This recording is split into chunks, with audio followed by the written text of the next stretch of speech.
ഒരു അമ്മയ്ക്ക് എപ്പോഴാണ് വയസ്സാകുന്നത് എന്ന് ആലോചിക്കും.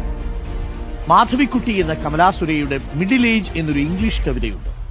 അതിലവർ പറയുന്നത്, ഒരമ്മ മധ്യവയസ്സിലെത്തുന്നത് ശരീരത്തിൽ ചുളിവുകൾ വരുമ്പോഴല്ല, പകരം അവരുടെ കുട്ടികൾ അവരോട് കയർത്ത് സംസാരിക്കാൻ തുടങ്ങുമ്പോഴാണ്. എവിടെ പോകുമ്പോഴും അമ്മയും വരണമെന്ന് കുട്ടികൾ ശാഠ്യം പിടിക്കുന്ന കാലം അത്രയും അവരൊരമ്മയാണ്. എന്നാൽ അമ്മ കൂടെ വരണ്ട എന്ന് പറഞ്ഞു തുടങ്ങുന്നതോടെ അവർ മധ്യവയസ്സിലെത്തും. കുട്ടിക്കാലത്ത് അമ്മയുടെ കൂടെ പോകാൻ കുഞ്ഞാഗ്രഹിച്ചതിലധികം ആ മധ്യവയസ്സിൽ അമ്മ തന്റെ മക്കളുടെ കൂടെ പോകാൻ ആഗ്രഹിക്കുന്നുണ്ടാവും. മക്കൾ കുടുംബമായി പുറത്തു പോകുമ്പോൾ അമ്മയെയും കൂട്ടുമോ എന്ന് ചോദിക്കുമ്പോഴുള്ള ചിരിയിലെ കണ്ണീര് ആരും അറിയാതെ പോകും.